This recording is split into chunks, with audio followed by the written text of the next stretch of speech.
Hello everyone, this is Steven from the Even Steven channel, and I guess today is kind of a part 2, if I do such a thing. I did a video about a year and a half ago called Please Stop Buying the Sig P320. And I went back and I watched that video today, and it's still a good video, there's nothing wrong with it, the video is perfectly fine. But this is YouTube, you gotta make a new video and you gotta react to stuff, so I typically don't do stuff like that, but today I kind of wanted to get in on this. I'm usually not a slave to fashion trends, as you can tell by my current choice of firearms. The Beretta PX4 Storm, which is just cool. Look at that slide, that's cool. Stainless slide. I can't get rid of this gun because I can't find this gun again if I wanted to. Beretta PX4 Storm. The Sig P320, which is going to be the stand-in for the 320 because I don't own a 320. And I probably never will because I don't see a reason to buy this over this gun. And the closest thing I have to a more modern handgun, Glock 19 Gen 5 MOS, which I think is being discontinued. I'm not sure about that one. So all these guns are clear. So I did a video on the Sig P320 about a year and a half ago. The video's fine. I watched it again. There's nothing wrong with the video. It's perfectly fine. And I think the controversy over the 320 had kind of died down. Until Tim from the Military Arms channel had invited a SIG representative to come on his channel. This is his channel, he can do what he wants. And gave this SIG representative a 55-minute interview about the SIG P320. And I watched that interview. I mean, the first thing I saw a Forgotten Weapons video, reacting to that video. And I was like, what's going on? And then I saw I think it used to be Miller USAF, now it's like Armed Defender. He had a video about it. So I was like, alright, I guess I gotta watch this video. So I watched the video. And I will say that Tim was relatively easy on the SIG representative. I think that's true. However, I'm not really sure how much more I would have pushed him myself. You know, you asked him a question, he gave an answer. I mean, I don't know how much you could have pushed him on. And Tim is not like a journalist. He's just a gun reviewer.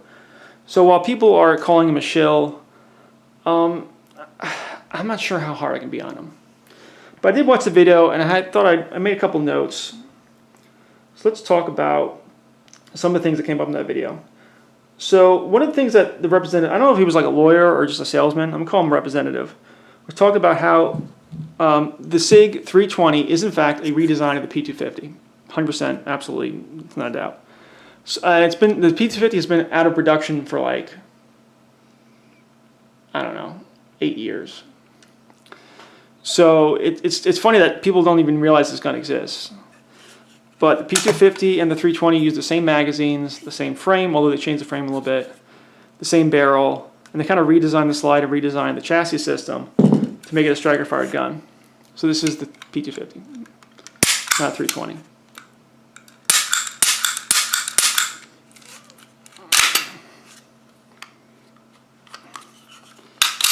So they redesigned the slide and redesigned, I guess, the fire control unit to be a striker-fired gun. And they intentionally did not give it like a trigger safety, like a tab. I think they called it like a tab trigger. They said it was annoying. Now, I think the real reason that they didn't get it a tab trigger safety, when I talk about like a tab trigger safety, I'm talking about this. This is a drop safety. See how this is? This little paddle, this little mechanical thing here. The trigger can't move until this is depressed. And that's a drop safety. Sig was saying they intentionally didn't give it a trigger safety like a Glock or other striker-fired guns because they wanted to give it because they thought that the tab trigger was annoying, that this was annoying. And to be fair, this is a little bit annoying. That I want this to be flush with the gun when it's depressed, and it's not flush. However, Sig could have designed a trigger where this was flush with the gun when it was depressed. And so I don't buy that argument. I think that Sig did not give 320 a trigger safety because the P250 didn't have a trigger safety. So they just kept it. Now, Forgotten Weapons makes a point that people are kind of conflating problems. The Sig P320 has multiple problems. The first one was that when the 320 was first developed, they had subjected to standard drop tests. However, it was found out that when you just like say you drop it from like 4 feet or 5 feet, it doesn't go off. Well, someone found out if you drop it from 6 feet, it will go off because there's no trigger safety. So let me just look at my notes. So in 2017, there was a voluntary recall, and they tested it, and they redesigned the gun. They lightened the physical mass of the trigger. They lightened the physical mass of the sear. They redesigned the gun a little bit, and they added a secondary sear. So those sound like all good things. And they now test it from a higher distance, and they test it from more orientations. They test from this angle and that angle. So maybe Sig was a little slow on that, but to their credit, they did do that and did fix it. However, that problem tends to get conflated with other problems. Let me see any other notes here. So one other thing I noticed is that the Sig representative talked about how the Sig 320 is nearly fully cocked. What does that mean? Well, on a Glock gun, the striker, and I think any striker for a gun has to be partially cocked. See, there's still mechanical stuff going on here. Now, the gun did go off. The trigger was partially cocked, but you have to physically do stuff. There's still mechanical stuff going on. With guns like the Sig P320, the VP9, the TP9, the Canik TP9, the Walther P99, the Walther PDP, those guns are nearly fully cocked, meaning that when you pull the trigger, you're really just overcoming the sear and the gun's going off. So if this was like a 320, you go like this, the gun goes off. But on a Glock, you have to pull a lot more. Now, if the sear somehow slips and goes off, there's not enough force to make the gun go off. And that's something you have to live with. The trigger's not going to be as good, but it's a safer gun. The 320 still doesn't have a trigger safety. However, guns like the VP9, HKP VP9, the Walther PDP, P99, Canik TP9, they all do have trigger safeties. So that's a thing.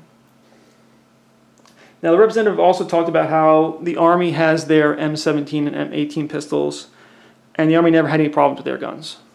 Okay. Right. Now, Tim does push a little bit, to Tim's credit. He talks about the Montville Police Department, how they had a lawsuit against Sig, and they had what's called an uncommanded firing. That's the phrase that's come up, that's been created, uncommanded firing. When the gun goes off and it seems like no one's doing it. Now, the representative says, point blank, and actually quoted him, the guns cannot fire without a trigger pull. He also talks about how the video showing the gun going off isn't as clear as we want it to be. It's not clear enough. And that actually might be true.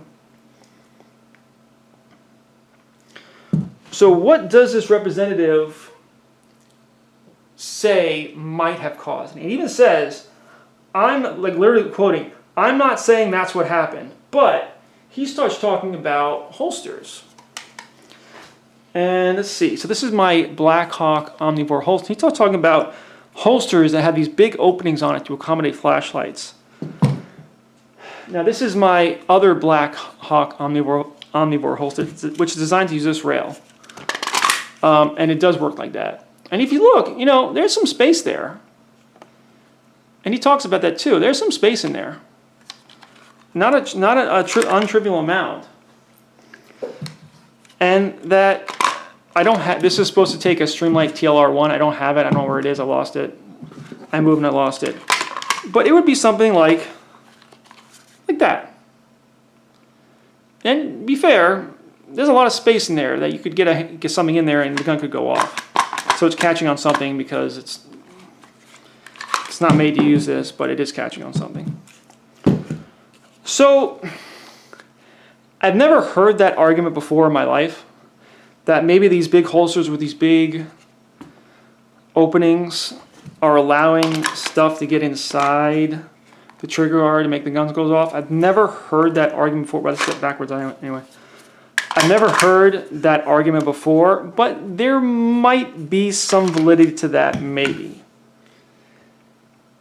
Maybe.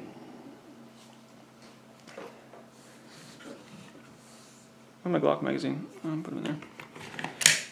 Maybe. And then Tim asks, why is this happening to Sig and not any other company?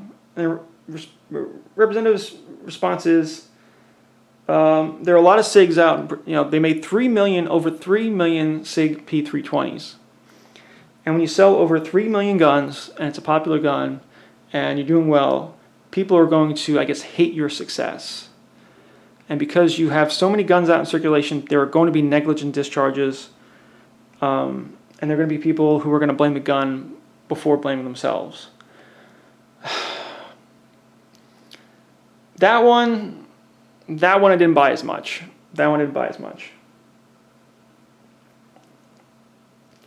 And as the conversation continues, again, it's 55 minutes long. I can't rehash everything. Tim talks about how their SIG is constantly iterating on their guns. They're constantly improving on their guns. They're constantly making small tweaks to the guns. Even though they don't give it like A1, A2 designations. Which I'm not sure is a good thing. But the SIG representative kind of steps in and goes, well, we don't use our customers to beta test our guns.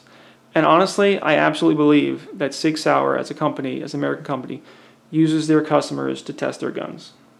I do believe that.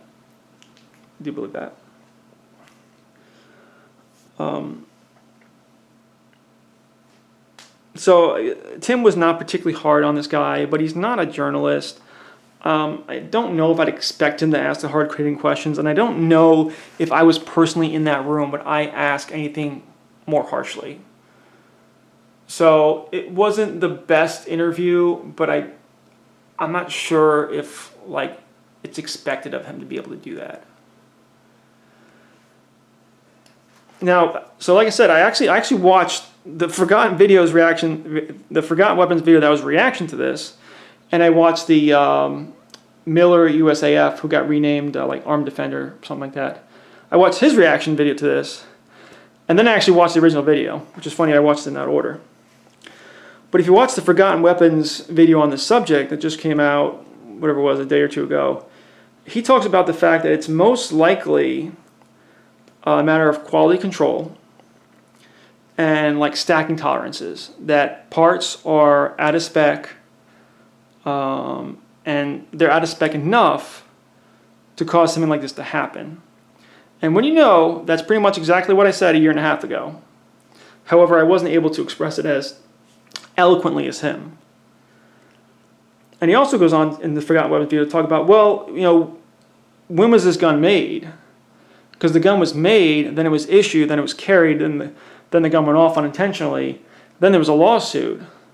So it's possible that all the 320s that are having problems are older iterations of guns. Maybe still possibly past the voluntary recall of 2017, but still maybe 2020 COVID production, where their quality control had slipped and the quality in general of SIG had slipped in a way. And then he had parts that were out of spec and guns being put together that shouldn't have gone out. When were these guns being made that are going off? That's an interesting question. So now, did any of these videos, my video, Forgotten Weapons video, Armed Defender, Military Arms Channel, did any one of these videos solve the controversy? The answer is no. And the thing is, I still wouldn't trust a Sig P320. Because like I said, what if there's a 1 in 500,000 chance your gun's going to go off unintentionally? That's, again, even the representative said it's like 1/100th, it's like 1/100th, it's 1/100th of a percent that have had these reported problems. It's either 1 out of 100, 100th or 1,000th of 1% of guns that have had reported problems. The thing is, this gun and this gun and even this gun have never had the problems that the Sig P320 has. So why would I choose a Sig P320 over any of these guns? The answer is I wouldn't. That's why I have them, and that's why I don't have a Sig 320. I don't have one. I don't want one. And I said in my original video that everything that made the Sig P250 interesting, the double action only hammer-fired mechanism, was lost when you got the Sig 320. So if I'm going to get a striker-fired 9mm handgun, why not just get something like this?